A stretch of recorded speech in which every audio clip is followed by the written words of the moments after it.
दिल्ली के खयाला में अंकित मर्डर मामले में पुलिस ने सभी आरोपियों को पहले ही पकड़ लिया है, लेकिन इलाके में अभी भी तनावपूर्ण स्थिति बनी हुई है और साथ में राजनीतिक पार्टियों का आना जाना भी जारी है। अंकित की हत्या के बाद से ही पूरे मामले को सांप्रदायिक रंग देने की कोशिश की गई थी, जिसको देखते हुए पुलिस ने जगह जगह पर एक्स्ट्रा फोर्स तैनात किया था। जिस मार्केट में अंकित की हत्या हुई थी वहाँ अभी भी सीआरपीएफ के जवान तैनात हैं। एक एक करके सभी राजनीतिक दलों के प्रतिनिधि अंकित के परिवार वालों से मिलने आने लगे हैं। शनिवार को जहां मनोज तिवारी अंकित के परिवार वालों से मिले, वहीं रविवार सुबह आम आदमी पार्टी के सांसद सुशील गुप्ता आम आदमी पार्टी के एक दूसरे विधायक के साथ अंकित के घर पहुंचे।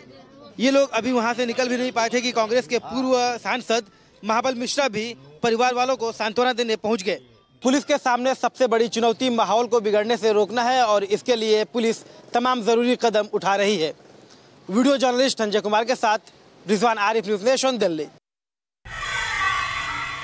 पिछले 2 दिनों में यूपी के 10 जिलों में पुलिस और बदमाशों के बीच करीब 15 एनकाउंटर हुए हैं, जिसमें एक बदमाश ढेर हुआ है और करीब 24 गिरफ्तार हुए हैं।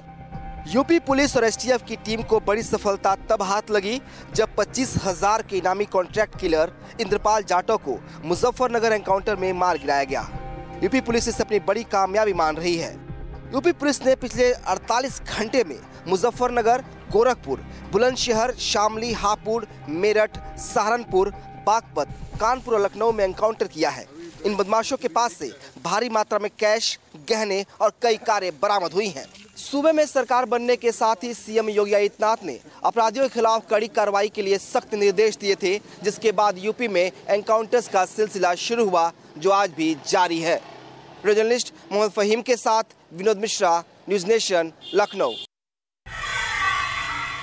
नोएडा में एक ट्रेनी एसआई पर फर्जी एनकाउंटर करने का आरोप लगा है।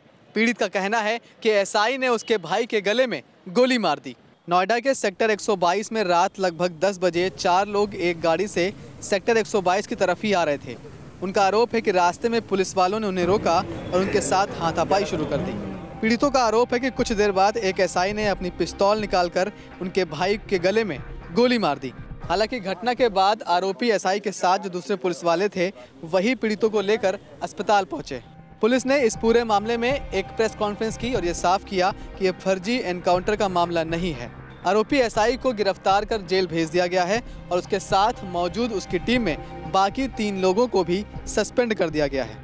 पुलिस ने भले ही इस घटना को फर्जी एनकाउंटर कहने से इनकार कर दिया हो, लेकिन समाजवादी पार्टी इसे लगातार फर्जी एनकाउंटर बता रही है और इस पूरे मामले में सीबीआई जांच की मांग कर रही है।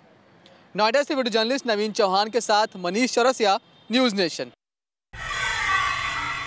पाकिस्तान की राजधानी इस्लामाबाद में पश्तून समुदाय से जुड़े लोगों ने सरकार के खिलाफ जमकर प्रदर्शन किया और पाकिस्तान सरकार से अपनी आज़ादी की मांग भी की। प्रदर्शन कर रहे इन लोगों का कहना था कि उनके समुदाय के मानवाधिकारों का पाकिस्तान उल्लंघन कर रहा है और उन्हें आज़ादी मिलनी चाहिए। प्रेस क्लब के बाहर प्रदर्शन करते हुए पश्तूनों ने नकीब महसूद को न्याय दिलाने की मांग की। प्रदर्शनकारियों का कहना था कि पुलिस ने नकीब पर आतंकी संगठनों लश्कर-ए-जंगी और इस्लामिक स्टेट से जुड़े होने के फर्जी आरोपों में केस दर्ज किए थे। इसके साथ ही इन प्रदर्शनकारियों का कहना था कि पाकिस्तान पश्तून संस्कृति को ख़त्म करना चाहता है और आतंक के खिलाफ अमेरिका के नेतृत्व वाली लड़ाई को भी कमज़ोर कर रहा है। दरअसल कराची में हुए एक पुलिस एनकाउंटर में नकीब महसूद नाम के एक शख्स की मौत हो गई थी, जिसके बाद से समुदाय लगातार पाकिस्तान सरकार के खिलाफ प्रदर्शन कर रहा है। वीडियो जर्नलिस्ट अजीत यादव के साथ दीपक सिंह रावत, न्यूज़ नेशन, दिल्ली। पाक के नापाक इरादों पर फिर भड़के गृह मंत्री राजनाथ सिंह। गृह मंत्री ने कहा कि कश्मीर हमारा था, हमारा है और हमारा ही रहेगा। त्रिपुरा के अगरतला में एक चुनावी सभा को संबोधित करते हुए केंद्रीय गृह मंत्री राजनाथ सिंह ने पाकिस्तान के ऊपर जुबानी हमला बोला। गृह मंत्री ने कहा कि किसी ने मां का दूध नहीं पिया जो कश्मीर को भारत से अलग कर दे। चुनावी मंच से पाकिस्तान पर निशाने के मायने साफ हैं। एक तरफ सियासी माहौल को सुलगाना तो दूसरी तरफ कश्मीर मुद्दे पर पाकिस्तान को उसकी औकात दिखाना। वीडियो राकेश रावत के साथ मधुरेंद्र कुमार, न्यूज़ नेशन, दिल्ली। महबूबा सरकार द्वारा 9,000 से ज्यादा पत्थरबाजों के खिलाफ केस वापस करने के फैसले को लेकर आज जम्मू में जम्मू कश्मीर डोगरा फ्रंट के कार्यकर्ताओं द्वारा प्रदर्शन किया गया। इस मौके पर डोगरा फ्रंट के कार्यकर्ता सूबे की बीजेपी पीडीपी सरकार के खिलाफ हाथों में बैनर लिए नजर आए।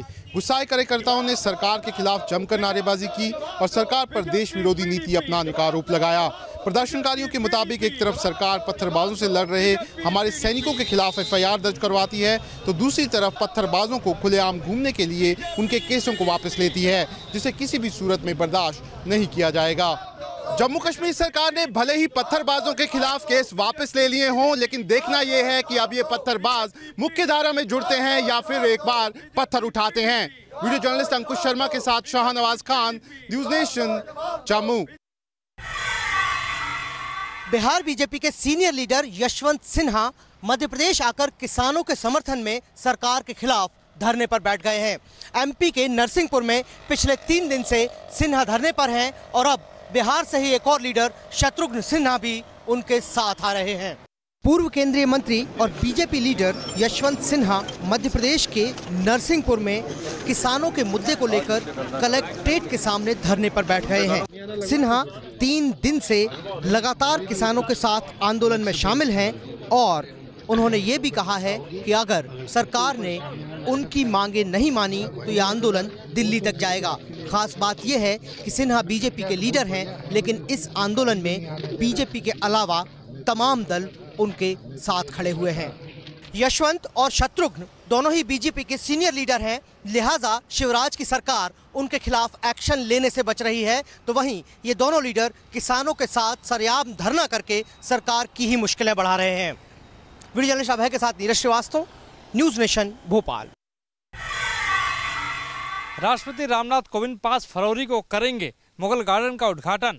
6 फरवरी को आम लोगों के लिए खोला जाएगा मुगल गार्डन। इन 5 हफ्तों के दौरान इसे सोमवार को मेंटेनेंस के लिए बंद रखा जाएगा। इसे हर रोज सुबह 9:30 बजे से शाम 4 बजे तक खोला जाएगा। इस दौरान मुगल गार्डन के साथ साथ spiritual garden, herbal garden, bonsai garden और म्यूजिकल गार्डन भी आम लोगों के लिए खोल दिया जाएगा। इस बार 10,000 ट्यूलिप के फूल होंगे, वहीं गुलाब की 135 वैरायटियां दिखाई देंगी। इस बार मुगल गार्डन में मदर टेरेसा, एलिजाबेथ, सोनिया गुलाब आपको दिखाई देगा। वीडियो जर्नलिस्ट अतुल के साथ मोहित राज दुबे, न्यूज़ नेशन, दिल्ली।